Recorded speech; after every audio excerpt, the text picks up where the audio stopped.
આ શ્રી જૈન સિદ્ધાંત પ્રવેશિકા છે.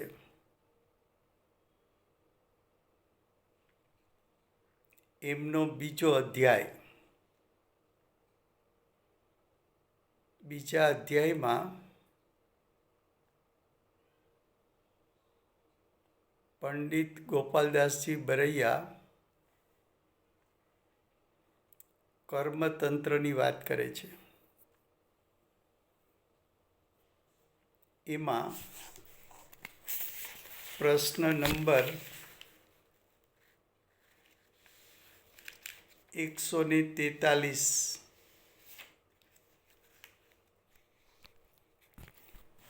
વિષય ત્યાંથી શરૂ થયો છે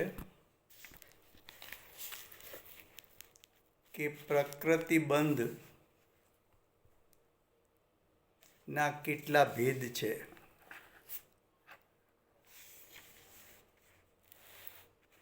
તો પ્રકૃતિબંધમાં પ્રકૃતિ એટલે સ્વભાવ,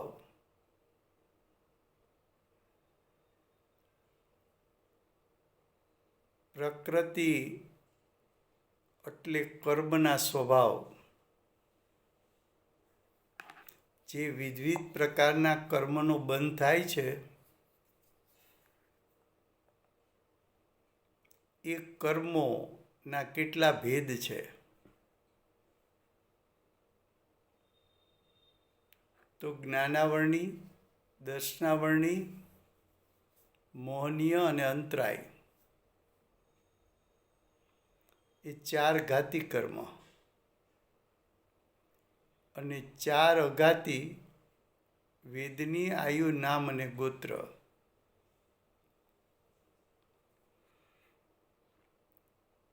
કર્મ તરફથી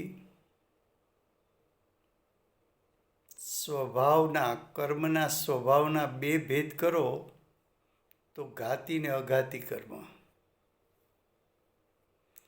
ઘાતી કર્મના પેટાભેદ કરો તો જ્ઞાનાવરણી, દર્શનાવરણી, મોહનીય અને અંતરાય. અઘાતી કર્મના પેટાભેદ 4 કરો તો વેદનીય, આયુકર્મ, નામકર્મ અને ગોત્રકર્મ. એ વિષય ચાલી ગયો છે. પ્રશ્ન 141 જ્ઞાનાવરણ કોને કહે છે? તેનો ઉત્તર આપે છે જે કર્મ આત્માના જ્ઞાન ગુણના પર્યાયને ઘાતવામાં નિમિત્ત છે તેને જ્ઞાનાવરણ કર્મ કહે છે. જ્ઞાન ગુણ એની પર્યાય, એની પર્યાયની ખીલવટ, એમાં આવરણ કરવામાં જે કર્મ નિમિત્ત થાય તેને જ્ઞાનાવરણી કર્મ કહે છે.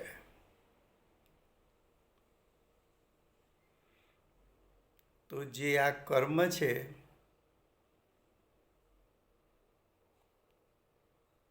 એમાં જ્ઞાનાવરણી અને દર્શનાવરણી કર્મ એ જ્ઞાન અને દર્શનની ખીલવટ એના આવરણમાં નિમિત્ત થાય. તો એક કર્મ એવા છે કે જે આવરણમાં નિમિત્ત થાય એવા કર્મના 2 પ્રકાર, જ્ઞાનાવરણી અને દર્શનાવરણી.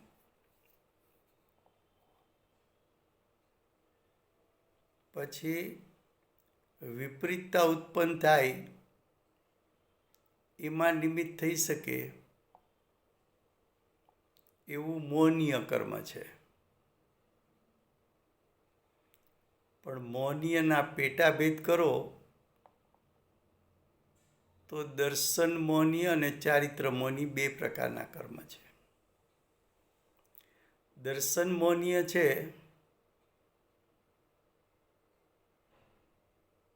એ આત્માના શ્રદ્ધા ગુણના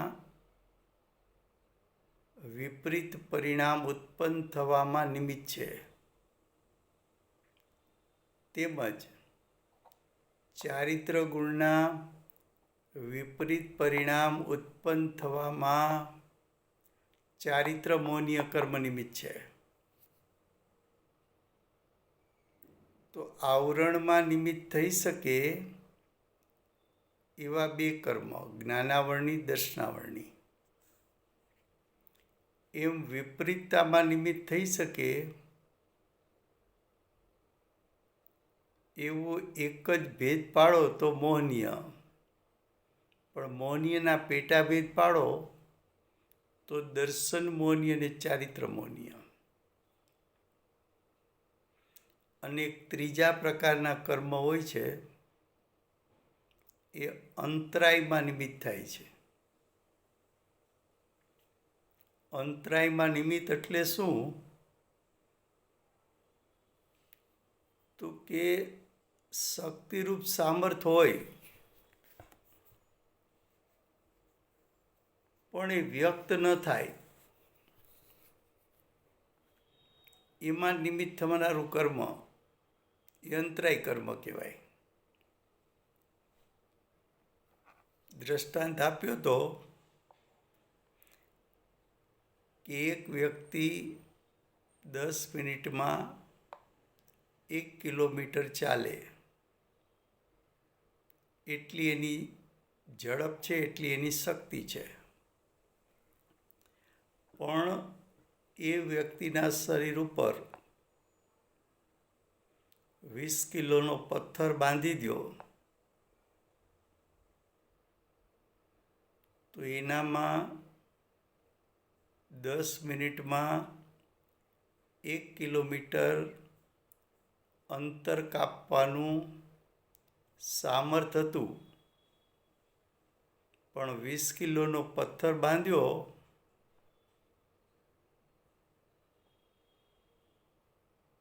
તો અંતરાય ઉત્પન્ન થઈ, તો હવે એ જીવ 10 મિનિટમાં 1/2 કિલોમીટર અંતર કાપી શકે છે. તો અંતર કાપવામાં જે એની શક્તિ હતી એને આંતરીને એમાં અંતરાય ઉત્પન્ન કરી એમાં પથ્થર નિમિત્ત થયો. એવી રીતે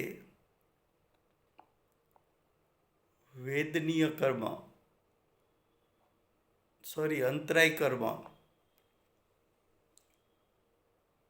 તો અંતરાય કર્મના પેટાભેદ પાડો તો 5 ભેદ છે: દાન અંતરાય, લાભ અંતરાય, ભોગ અંતરાય, ઉપભોગ અંતરાય અને વીર્ય અંતરાય. તો દાન ગુણના પરિણામ. દાન ગુણ જીવમાં છે, જીવના પરિણામ જીવની સત્તામાં છે. તો દાન ગુણ જીવનો, એ દાન ગુણનું પરિણમન જે થાય એમાં અંતરાય કરે એવું કર્મ તો દાન અંતરાય કર્મ. લાભ લેવાની શક્તિ છે પણ લાભમાં અંતરાય ઉત્પન્ન થાય, એમાં નિમિત્ત થાય એવું કર્મ તો લાભ અંતરાય. એમ ભોગ અંતરાય, ઉપભોગ અંતરાય ને વીર્ય અંતરાય. તો આવા જે કર્મ છે એના 3 પ્રકાર: આવરણમાં નિમિત્ત થાય તેવું, વિપરીતતામાં નિમિત્ત થાય તેવું અને અંતરાયમાં નિમિત્ત થાય તેવું. આટલો વિષય ચાલ્યો છે. હવે આગળ 142. જ્ઞાનાવરણ કર્મના કેટલા ભેદ છે?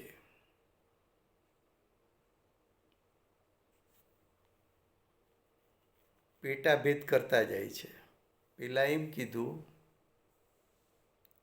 કે કર્મ બે સ્વભાવના, ઘાતી ને અઘાતી. પછી સામે જીવના બે સ્વભાવ, અનુજીવી ગુણ અને પ્રતિજીવી ગુણ.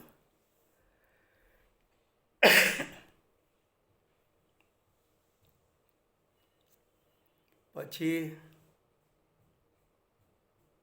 તો કે ઘાતી કર્મમાં 4 ભેદ પાડ્યા, તો સામે અનુજીવી ગુણમાં 4 ભેદ પાડવાના.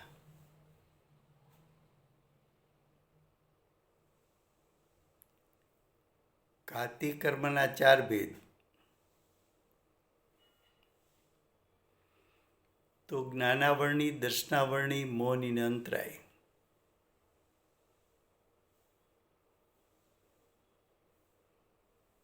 એ 4ના પેટાભેદ પાડો.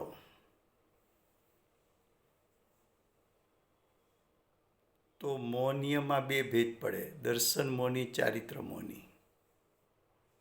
અને અંતરાયમાં 5 ભેદ પડે, દાન અંતરાય, લાભ અંતરાય, ભોગ અંતરાય, ઉપભોગ અંતરાય, વીર્ય અંતરાય. એટલે ઘાતી કર્મમાં 9 ભેદ પાડ્યા. એવા 9 સ્વભાવના કર્મ છે. એની સામે જીવના 2 સ્વભાવો હતા, અનુજીવી ને પ્રતિજીવી. અનુજીવીનો ભેદ પાડ્યો તો એ ઘાતી કર્મ સામે, અને પ્રતિજીવી ગુણની સામે છે અઘાતી કર્મ. પહેલાં આપણે માત્ર ઘાતી કર્મની હવે વાત કરીએ છીએ કે ઘાતી કર્મની સામે અનુજીવી ગુણ છે. અનુજીવી ગુણ જીવના છે. ઘાતી કર્મ એ પૂતગલના છે.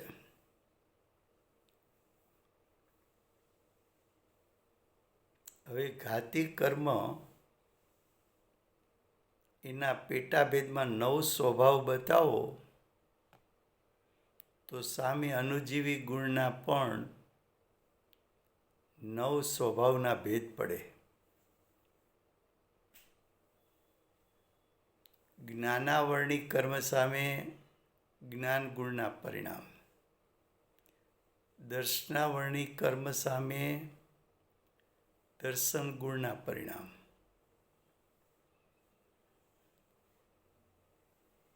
શ્રદ્ધા ગુણ સામે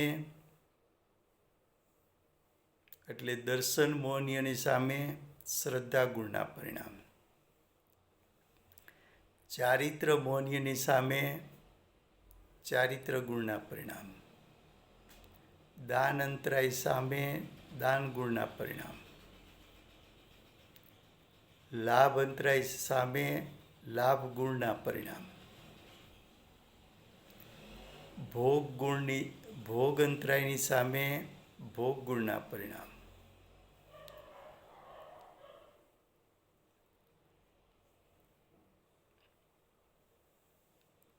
ઉપભોગ અંતરાય કર્મની સામે જીવના ઉપભોગ ગુણના પરિણામ. અને કર્મ વીર્ય અંતરાય કર્મ,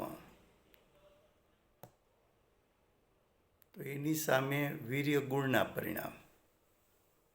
આવો બંને વચ્ચે નિમિત્ત નૈમિત્તિક સંબંધ છે.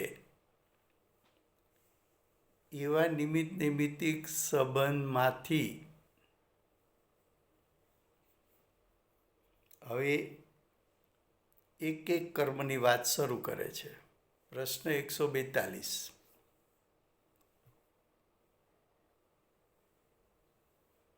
જ્ઞાનાવરણ કર્મના કેટલા ભેદ છે?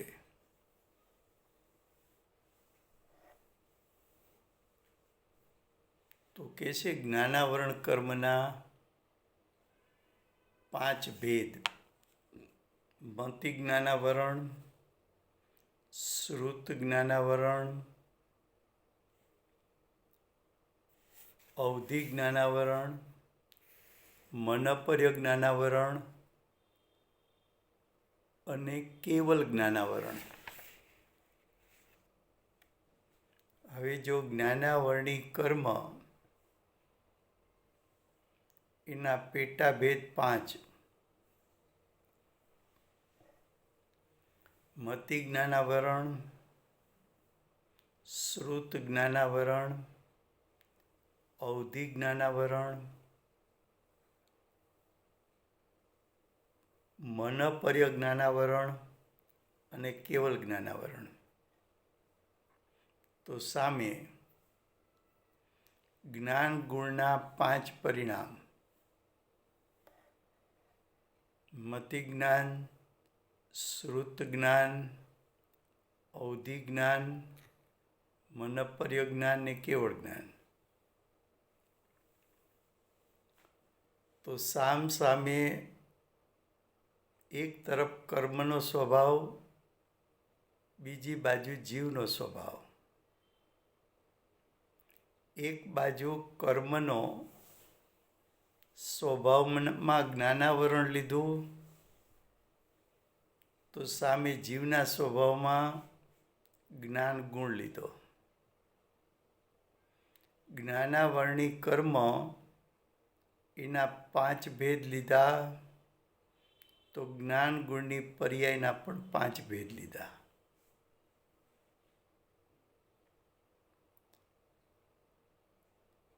કર્મ તરફથી મતિ જ્ઞાનાવરણ, તો જીવ તરફથી જ્ઞાન ગુણનું મતિ જ્ઞાન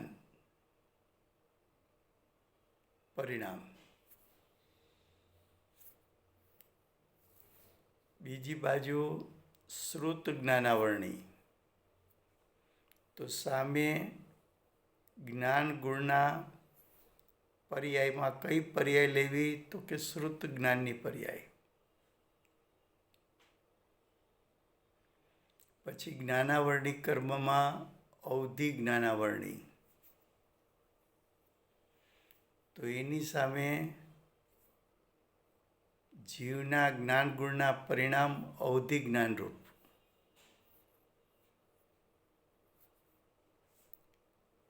એવી જ રીતે મનપર્ય જ્ઞાનાવરણીને કેવળ જ્ઞાનાવરણી, તો સામે મનપર્ય જ્ઞાન અને કેવળ જ્ઞાન. હવે મતિ જ્ઞાન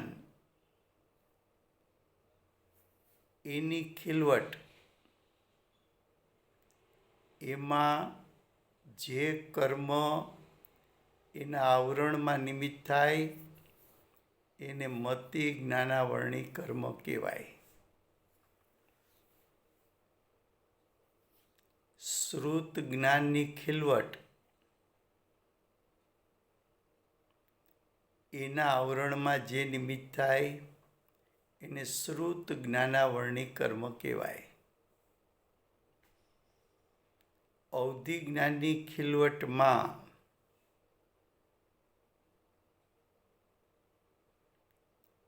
અંતરાયમાં નિમિત્ત થાય એવા કર્મને અવધિ જ્ઞાનાવરણી કર્મ કહેવાય. મનપર્ય જ્ઞાન ની ખીલવટ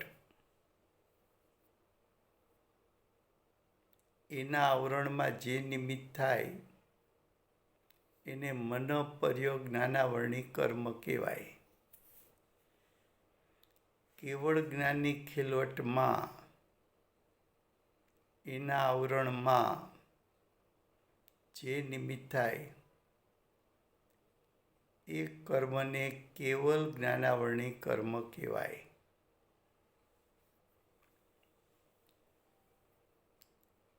તો લાસ્ટ ટાઈમ મેં કહ્યું હતું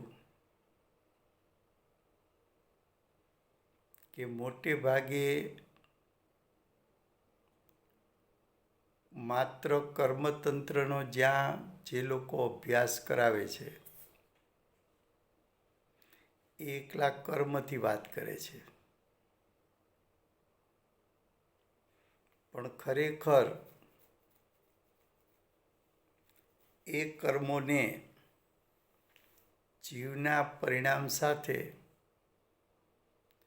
નિમિત્ત નૈમિત્તિક સંબંધ હોવાથી કર્મતંત્રની વાત કર્મતંત્રથી પણ સમજવી જોઈએ. અને એ કર્મો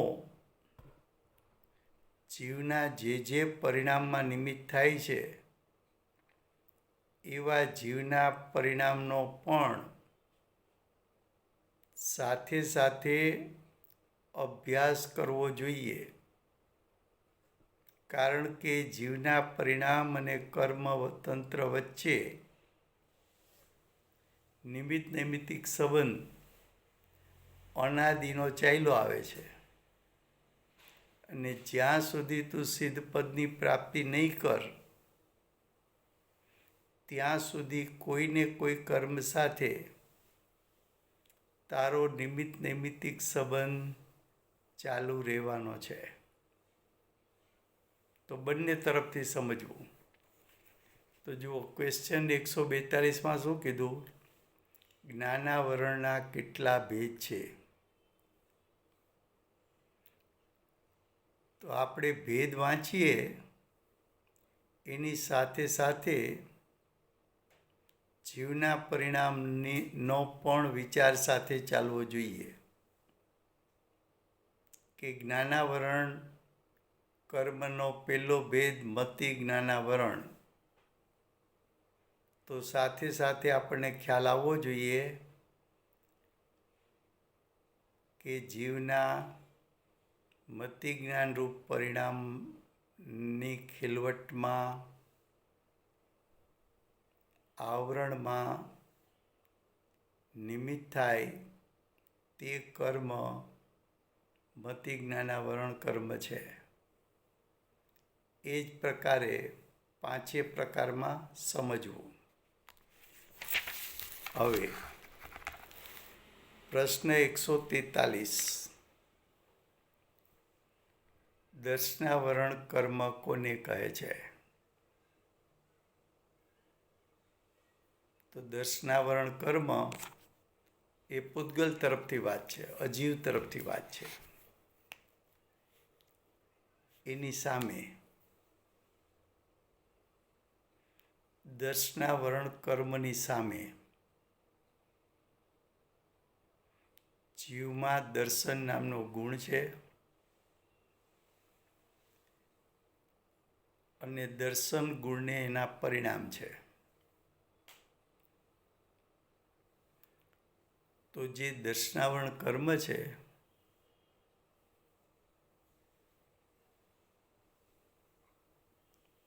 એમાં કેટલા ભેદ પડે છે? ચક્ષુ દર્શનાવરણ, અચક્ષુ દર્શનાવરણ, અવધિ દર્શનાવરણ, કેવલ દર્શનાવરણ, નિંદ્રા, નિંદ્રા, પ્રચલા, પ્રચલા અને સ્થાન ગ્રદ્ધિ. હવે ચક્ષુ દર્શનાવરણ એ શબ્દનો અર્થ શું?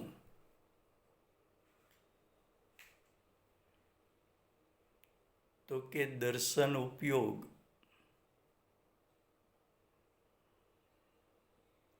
દર્શન ઉપયોગ જેમ જ્ઞાન ઉપયોગ જાણવાનું કામ કરે તો જ્ઞાન ઉપયોગ એ જ્ઞાન ગુણના પરિણામ છે અને જ્ઞાન ગુણ જીવનો ગુણ છે. તો જીવના જ્ઞાન ઉપયોગ એ જીવના જ્ઞાન ગુણની પર્યાય છે. એવી રીતે જ્ઞાનની જેમ જીવમાં એક દર્શન નામનો ગુણ છે. જેમ જ્ઞાનનું કાર્ય જાણવાનું, એમ દર્શન ગુણનું કાર્ય દેખવાનું.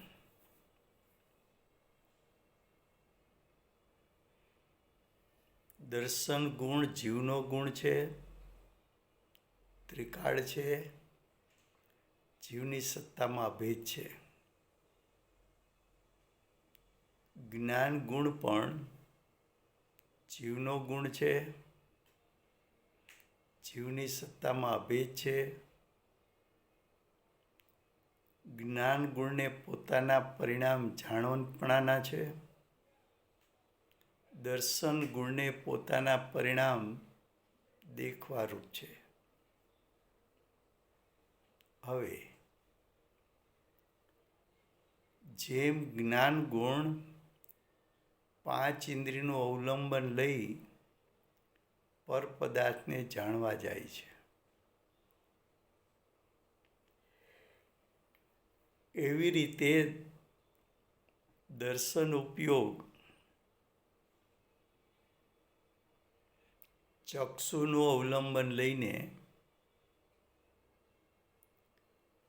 રૂપી પદાર્થને જાણવા જાય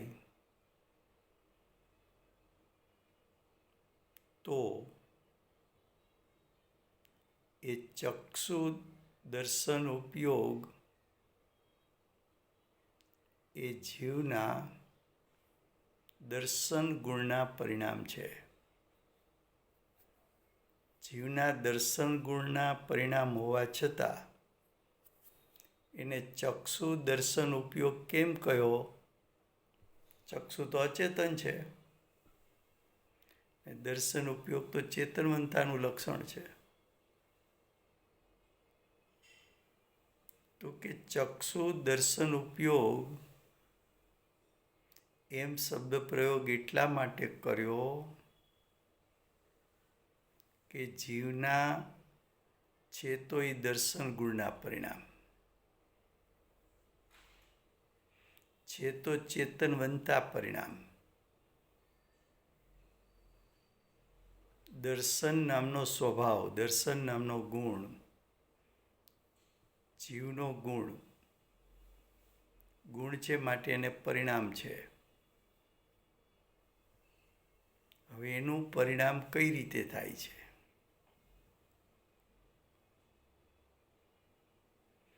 તો કે જ્યાં સુધી અલ્પજ્ઞ દશા છે ત્યાં સુધી ચાહે જ્ઞાની હોય કે અજ્ઞાની હોય, એનો દર્શન ઉપયોગ જો ચક્ષુનું અવલંબન લઈ પર પદાર્થને દેખવા જાય તો જીવના દર્શન ગુણના પરિણામને ચક્ષુ દર્શન ઉપયોગ કહેવામાં આવે છે. ચક્ષુ શબ્દ પ્રયોગ એટલા માટે કર્યો કે ઉપયોગ દર્શન ઉપયોગ દેખવા ગયો ત્યારે એને કઈ ઇન્દ્રિયનું અવલંબન લીધું છે એ દર્શાવવા માટે ચક્ષુ દર્શન ઉપયોગ શબ્દ પ્રયોગ કર્યો. હવે અચક્ષુ દર્શન ઉપયોગ તો કે જેમ જ્ઞાન ઉપયોગ સ્પર્શેન્દ્રિય, રસેન્દ્રિય, ઘ્રાણેન્દ્રિય, ચક્ષુ ઇન્દ્રિય, શ્રોતેન્દ્રિય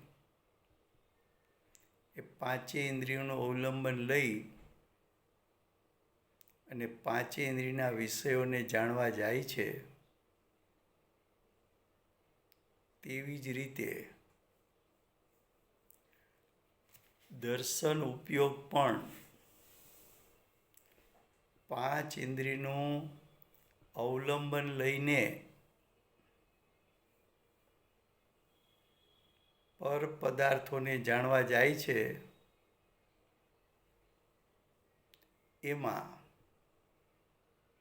જો ચક્ષુનું અવલંબન લઈએ તો ચક્ષુ દર્શન ઉપયોગ કહેવાય ને ચક્ષુ સિવાયની ચારેય ઇન્દ્રિયમાંથી કોઈ પણ ઇન્દ્રિયનું અવલંબન લઈએ તો એને અચક્ષુ દર્શન ઉપયોગ કહેવાય.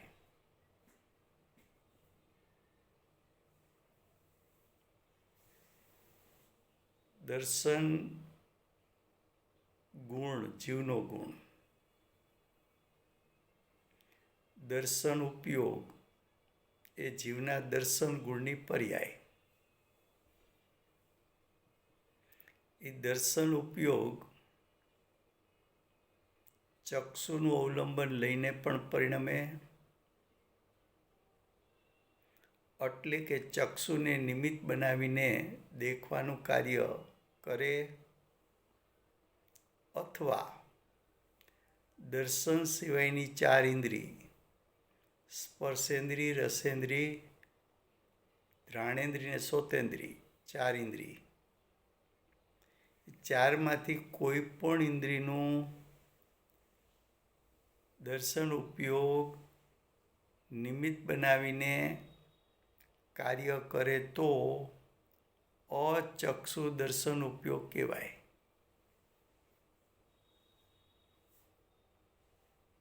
ખ્યાલમાં આવે છે? ચક્ષુ દર્શનના વરણ. હવે કર્મની વાત કરીએ છીએ કે દર્શન ઉપયોગ છે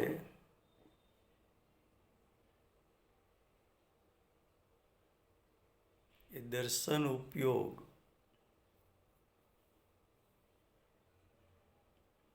એની ખીલવટમાં અંતરાય કરે એવું કર્મ તો ચક્ષુ દર્શનાવરણી ને ચક્ષુ સિવાયની 4 ઇન્દ્રિય એનું અવલંબન લઈને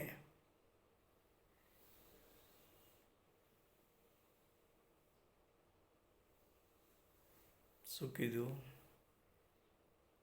હવે ઉપયોગે શું કર્યું? ચક્ષુનું અવલંબન છોડ્યું ને ચક્ષુ સિવાયની ઇન્દ્રિયનું અવલંબન લીધું ને પછી દેખવા ગયો.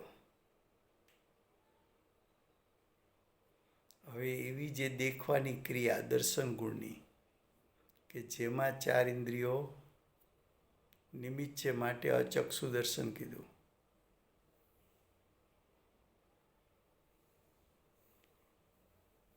હવે એવા દર્શન ગુણના પરિણામ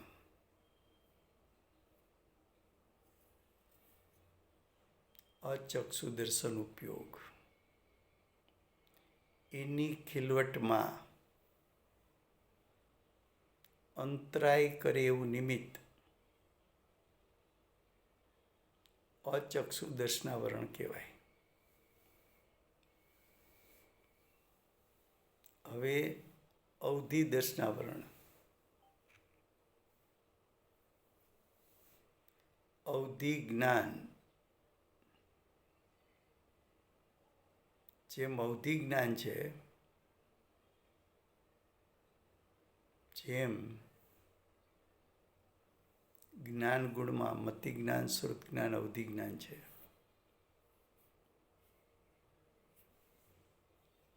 તો મતિ કે શ્રુત જ્ઞાન થાય ત્યાર પહેલા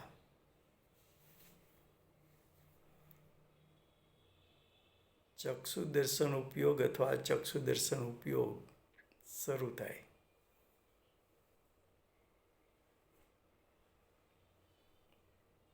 ફરીવાર એક જીવમાં જ્ઞાન નામનો ગુણ છે, એક દર્શન નામનો ગુણ છે. જ્ઞાન ગુણની જાણવાની એકાગ્રતા એને જ્ઞાન ઉપયોગ કહેવાય. દર્શન ગુણ તો દેખવામાં ઉપયોગની એકાગ્રતા એને દર્શન ઉપયોગ કહેવાય. કોઈ જગ્યાએ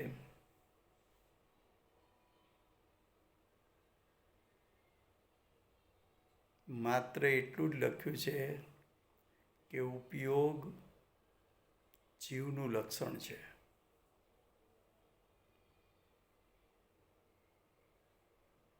કોઈ જગ્યાએ એમ કહ્યું છે કે ચૈતન્ય ઉપયોગ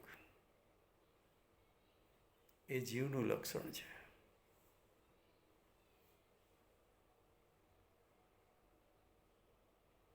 ચૈતન્ય અનુવિધાયી એટલે ચૈતન્યને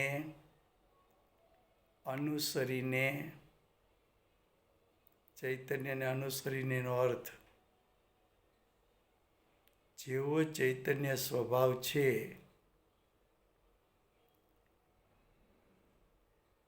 એ સ્વભાવને અનુરૂપ પરિણામ થવા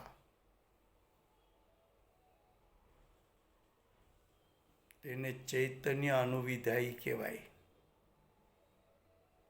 પછી પ્રવચન ચાલે તો ગુરુદેવ ચૈતન્યનો અર્થ કરે જ્ઞાન અને દર્શન,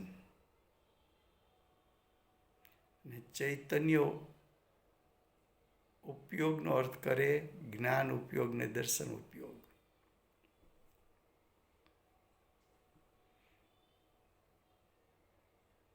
હવે જ્ઞાન ઉપયોગ ને દર્શન ઉપયોગ કાર્ય કઈ રીતે કરે છે? તો કે જ્ઞાન ઉપયોગ પહેલા દર્શન ઉપયોગ શરૂ થાય.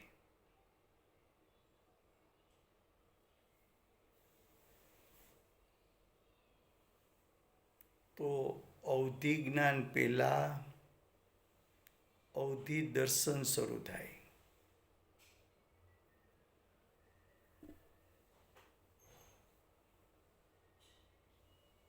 પણ કેવળ જ્ઞાન થાય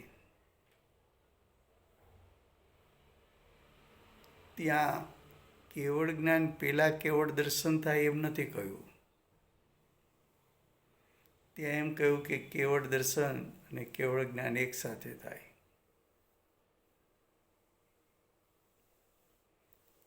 હવે જુઓ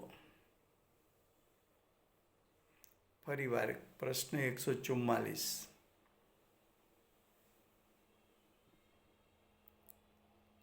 દર્શનાવરણ કર્મના કેટલા ભેદ છે? ચક્ષુ દર્શનાવરણ, અચક્ષુ દર્શનાવરણ, અવધિ દર્શનાવરણ, કેવલ દર્શનાવરણ,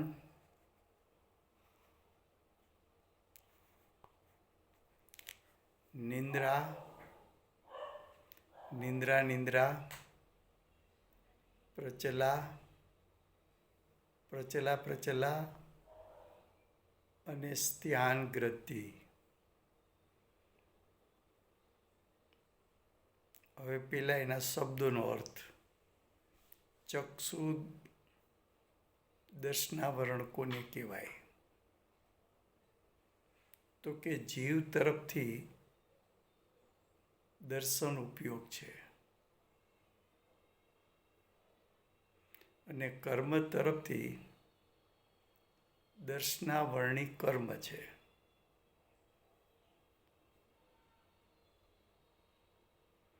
જીવનો દર્શન ગુણ દેખવાનું કાર્ય કરે છે.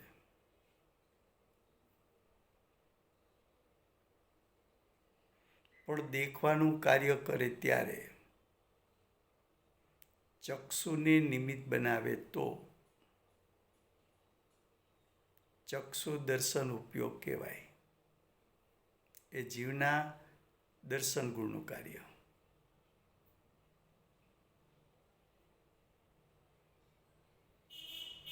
હવે અચક્ષુ દર્શન ઉપયોગ.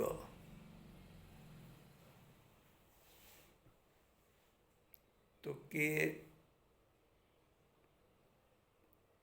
દર્શન ઉપયોગ ઉત્પન્ન થાય એ ચક્ષુ સિવાયની 4 ઇન્દ્રિય, સ્પર્શેન્દ્રિય, રસેન્દ્રિય, ઘ્રાણેન્દ્રિય અને શ્રોતેન્દ્રિય, આ 4 ઇન્દ્રિયનું અવલંબન લઈને એને નિમિત્ત બનાવીને જો દર્શન ઉપયોગ કાર્ય કરે તો દર્શન ઉપયોગના કાર્યમાં અચક્ષુનું નિમિત્તપણું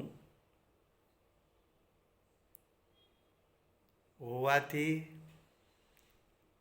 અને કોનું નિમિત્તપણું છે એનું જ્ઞાન કરાવવા માટે એને અચક્ષુ દર્શન ઉપયોગ કહેવાય.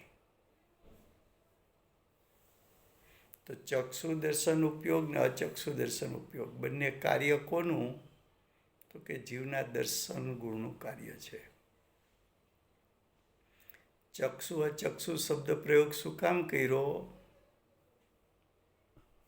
તો કે એકમાં ચક્ષુનું નિમિત્તપણું છે અને બીજામાં ચક્ષુ સિવાયની 4 ઇન્દ્રિયો એને અચક્ષુ કીધી. એ 4 ઇન્દ્રિયનું નિમિત્તપણું છે.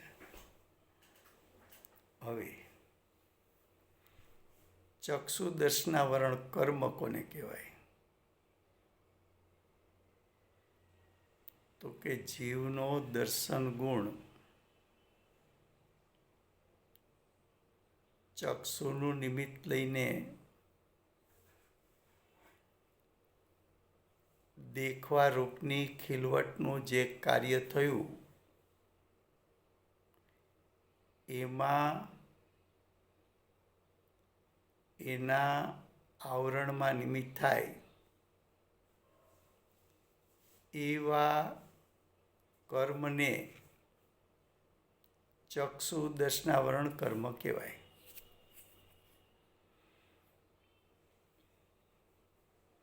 હવે અચક્ષુ દર્શનાવરણ.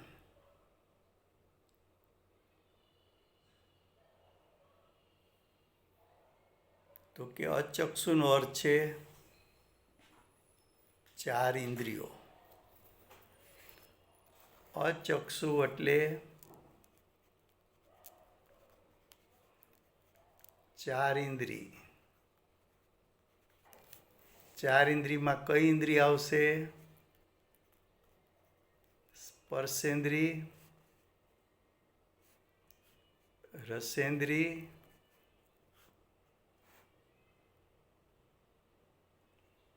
ઘ્રાણેન્દ્રિય અને કર્ણેન્દ્રિય. ચક્ષુના આવ્યા.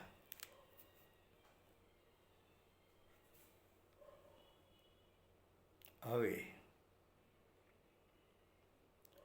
જીવનો દર્શન ઉપયોગ ઉત્પન્ન થયો.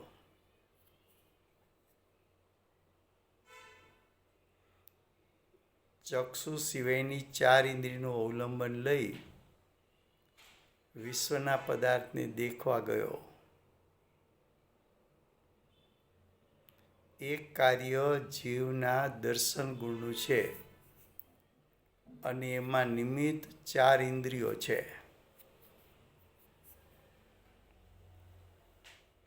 માટે એવા દર્શન ઉપયોગને અચક્ષુ દર્શન ઉપયોગ કહેવાય. અચક્ષુ શબ્દ પ્રયોગ એટલા માટે કર્યો છે કે વર્તમાન જે દર્શન ઉપયોગ ઉત્પન્ન થયો છે એને ચક્ષુમાંથી ચક્ષુ સિવાયની 4 ઇન્દ્રિયમાંથી કોઈ પણ એક ઇન્દ્રિયનું અવલંબન લઈ દેખવાનું કાર્ય કર્યું હોવાથી એ ઉપયોગને અચક્ષુદર્શન ઉપયોગ કહેવાય અને આવો અચક્ષુદર્શન ઉપયોગ એની ખેલવટમાં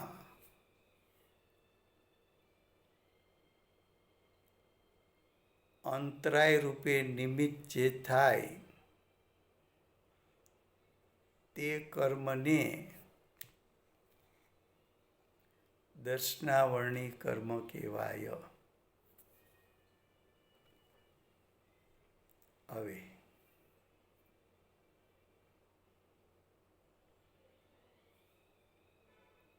દર્શન અને જ્ઞાન બંને કાર્ય કઈ રીતે કરે છે? તો કે સંસારી જીવને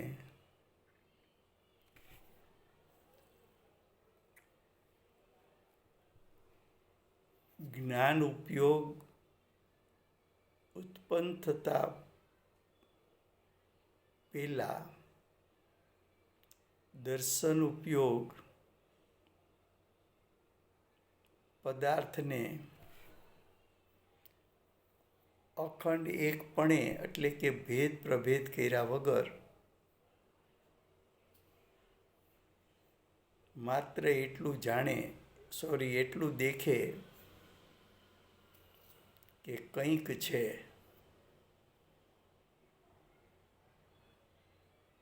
જેમ વાતાવરણ ધૂંધળું હોય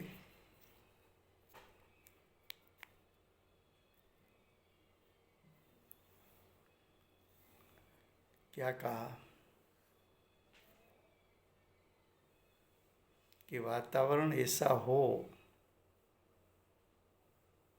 कि सामने वाला पदार्थ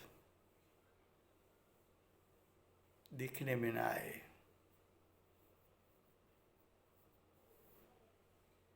ऐसा कब होता है? तो कि कोई बीच में आवरण आ गया.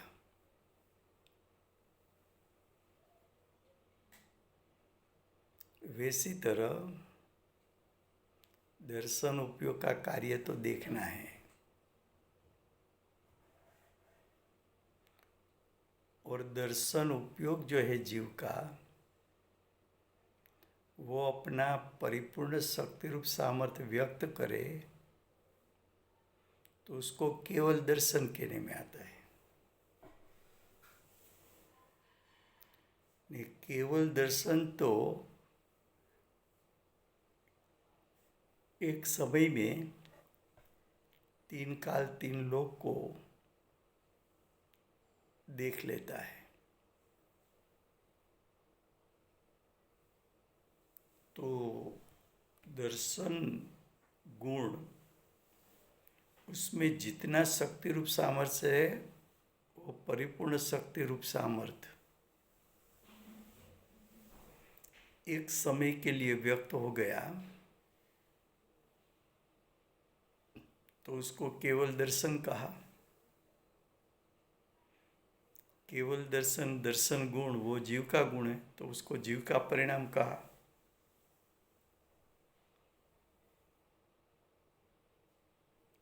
तो दर्शन गुण एक समय में 3 काल 3 लोक को देख ले,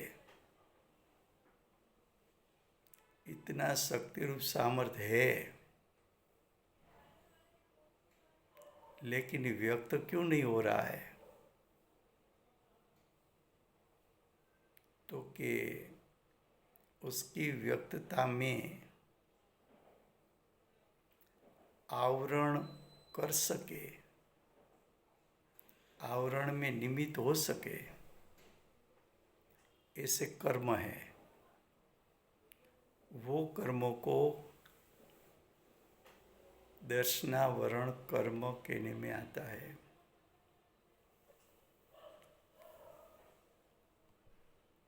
अब चक्षु दर्शनावरण के बाद अचक्षु दर्शनावरण हुआ. अब अवधि दर्शनावरण.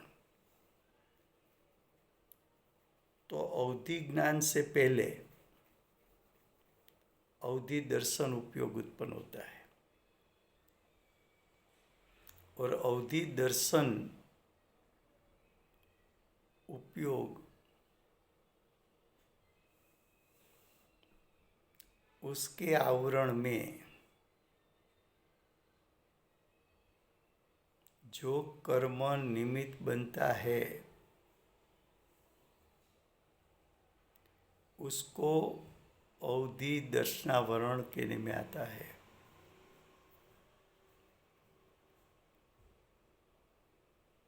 अब केवल दर्शनावरण,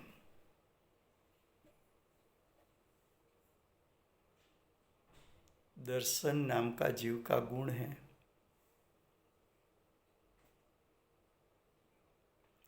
दर्शन गुण में जितना शक्ति रूप सामर्थ्य है, इतना परिपूर्ण सामर्थ्य व्यक्त हो जाए तो ऐसे दर्शन गुण की पर्याय को केवल दर्शन कहने में आता है। केवल दर्शन वो पर्याय है दर्शन गुण की, परिपूर्ण शुद्ध पर्याय है। क्यों?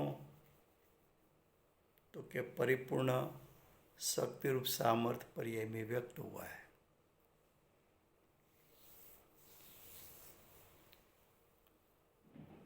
तो परिपूर्ण दर्शन गुण का शक्ति रूप सामर्थ्य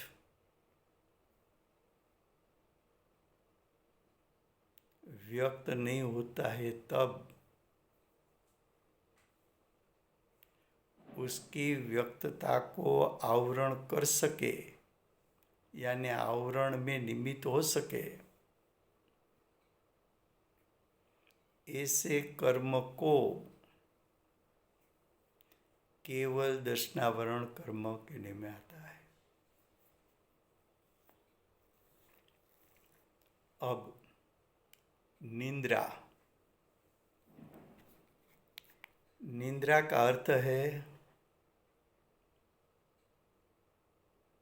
जो नींद आती है।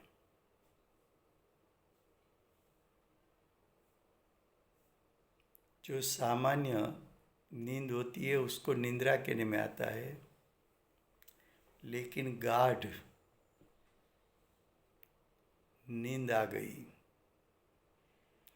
किसी ने ढंढोला,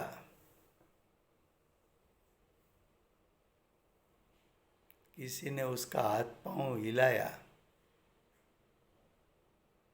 आँख खोला, फिर आँख बंद कर सो गया।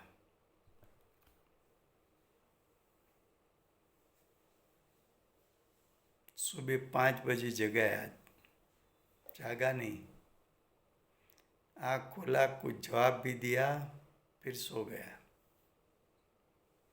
सुबह माँ ने पूछा कि तेरी एग्ज़ाम है, तुझे 5 बजे कितनी बार उठाया फिर भी तू सो गया। तो बच्चा बोलता है कि तूने कहाँ जगाया है, मुझे तो मालूम ही नहीं। तो जब उसकी नींद इतनी गाढ़ थी कि उसका हाथ पांव चलाने पर भी उसकी नींद में से जागा नहीं, तो ऐसी गाढ़ नींद हो उसको निंद्रा निंद्रा कहते हैं। ये दर्शन गुण के परिणाम है। उसके बाद प्रचल्ला, व्यक्ति की आँख खुली हो, सामने बैठा हो और किसी ने कुछ बोला,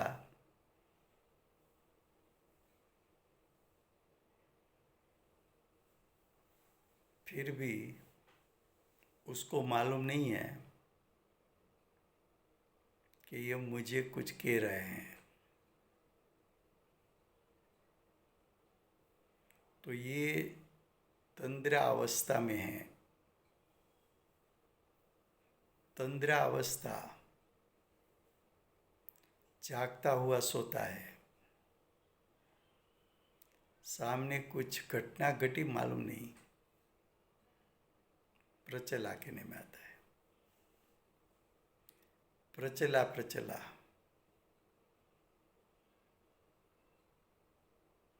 इतनी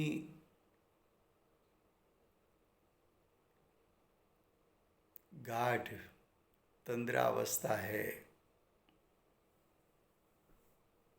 कि सामने कुछ हो जाए लेकिन वो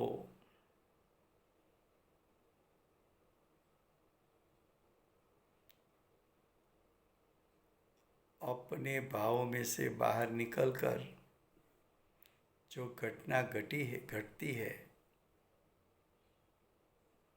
सामने ही घटना घटी है, फिर भी वो कहता है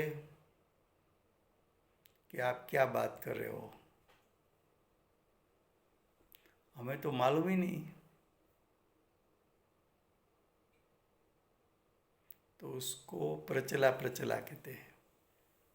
स्त्यानग्रति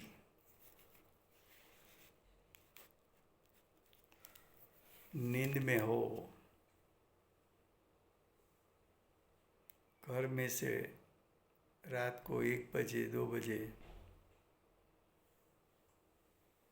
बाहर निकला, गैरेज में से गाड़ी निकाली, चौपाटी पर गया, भेलपूरी खा के वापिस आ गया, सो गया।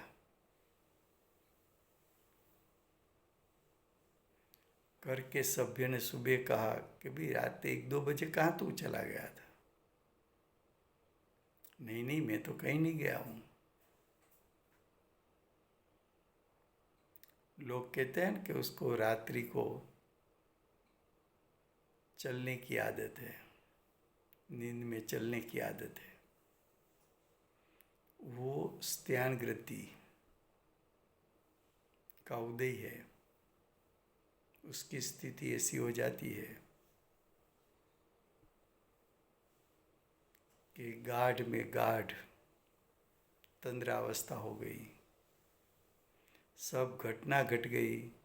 स्वयं उठा, दरवाज़ा खोला, गैरेज में से गाड़ी बाहर निकाली,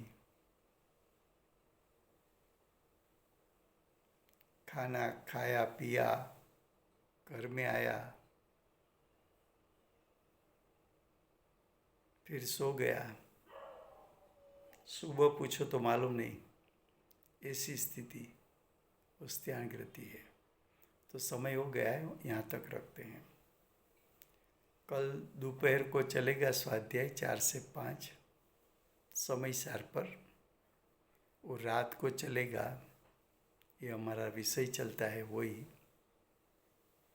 रात को 9 से 10।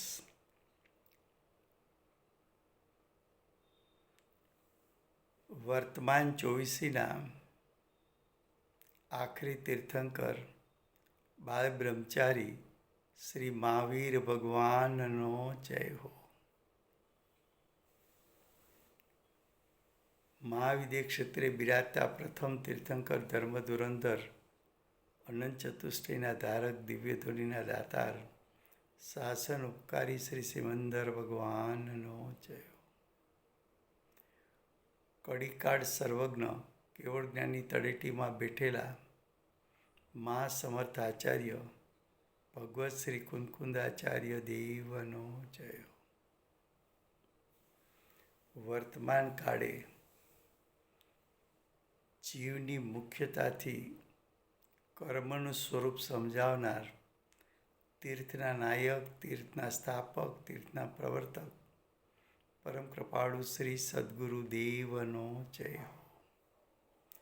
પૂજ્ય ગુરુદેવના 9 ભવનો મહિમા બતાવનાર સ્વાનુભવયુક્ત જાતિસ્મરણ જ્ઞાનયુક્ત પ્રશમ મૂર્તિ ભગવતી માતનો જય હો।